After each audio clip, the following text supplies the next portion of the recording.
Hi, my name's Suzanne, and I have stage 4 gastric cancer. I was diagnosed in September of 2021, which was about a year ago.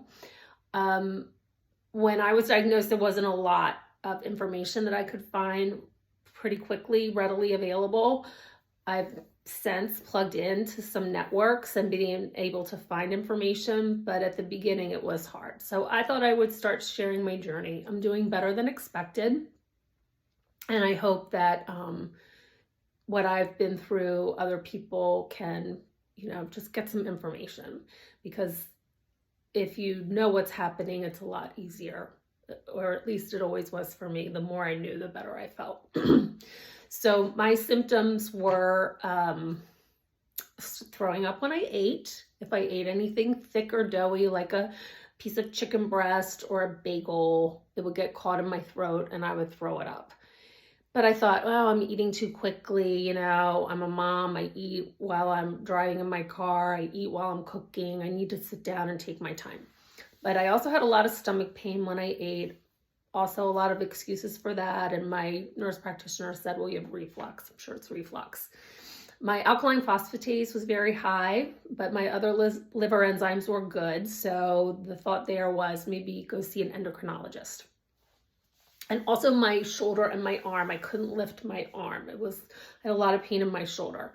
But again, I had a reason. I really was sure that lifting a heavy box at work up onto like a high shelf, I'd hurt my shoulder.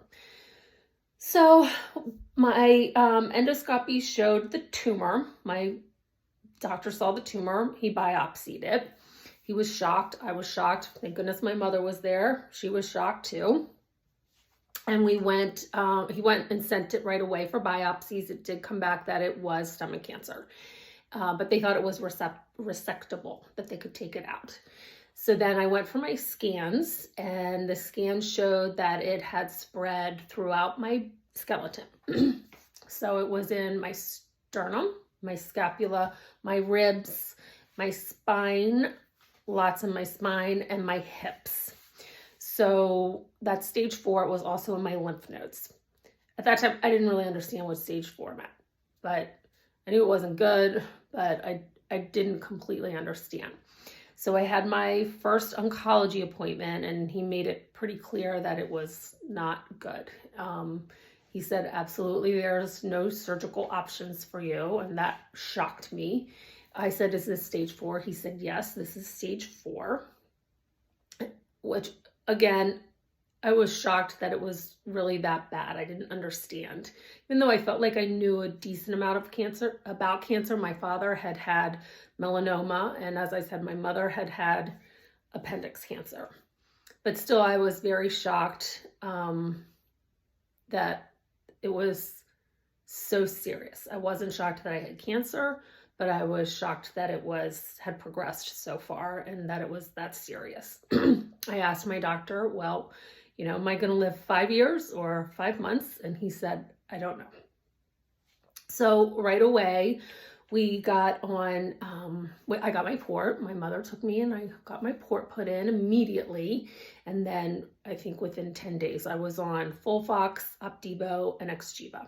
So my biopsy showed that my tumor was HER2 negative, PDL score of 10. At that time, they weren't testing for Claudin 18.2 or the MSI. Just in clinical trials were they testing for that. But the PDL1 score of 10 was enough that Opdivo has worked very well for me. I know they give it regardless of PDL1. But if you have the PDL1, most doctors feel that, yes, the Opdivo does work better. So the Folfox was tough. It's difficult. You get the infusion there at the infusion center of the oxaliplatin, the platinum-based chemo, and that's the hardest one. And they give you the steroids and I think some Benadryl and all of your anti-nausea medicine. And then you wear the 5FU pump around for a couple of days, 2 nights, 3 days, 2 nights. And then I was always neutropenic. My white blood cell count never came up as high as it needed to, which I think is pretty common to happen occasionally. For me, it happens every time. So they always give me Neulasta or the generic, depends on what my insurance company wants to cover at the time. So I ended up doing 7 rounds of FOLFOX. By the 6th, 7th round, I was starting to get a lot of fevers with it, and also lots of sores all over my body. I'll just throw in that I did not have neuropathy much at all. It would come, but then it would resolve itself very quickly. And I know that that's because I was getting acupuncture and massage at the cancer center every single week from the very beginning. So I'm very grateful for that, because if I have to go on a different chemo, they give you the better chemos if you don't have neuropathy, the more effective chemos, because some of them do cause neuropathy. So I just am so grateful that I did the acupuncture and the massage from the very beginning. I'm sure there are lots and lots of other benefits, but that 100%, not having the neuropathy, that came from those treatments.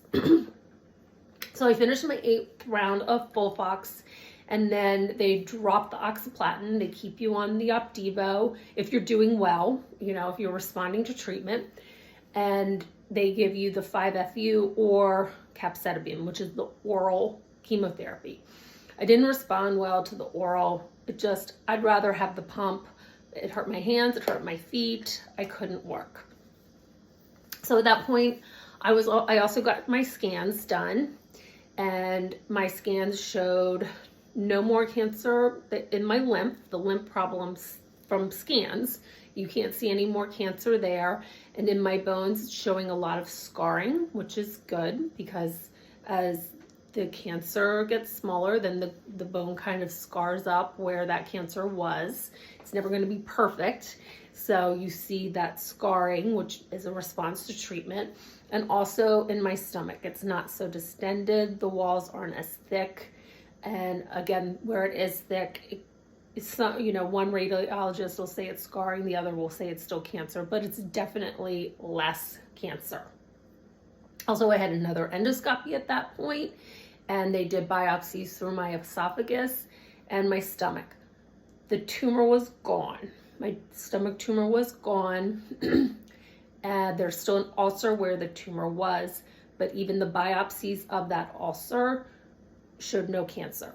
So this is the lining of my stomach and my esophagus. It's not into the stomach wall where there could still be cancer, but the lining, there's no more cancer, and that's huge. And the tumor's gone. That's huge. My doctor was so happy. He said it was a miracle. So I've continued on the 5-FU every 3 weeks or 4 weeks, depends on my white blood cell count. Also through COVID, I got COVID one time, so I had to wait 6 weeks. I used to get very upset when I didn't get my chemo on time.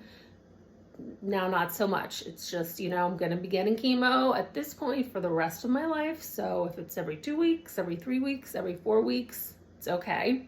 I don't let it bother me, because I'm still responding, and with the Opdivo, also still responding to that, and I've had no problems with it. So I think occasionally people will have problems with it, but not that often. There's really, it's not as toxic as chemotherapy. It's a lot easier to tolerate. And then I get my Xgeva for my bones.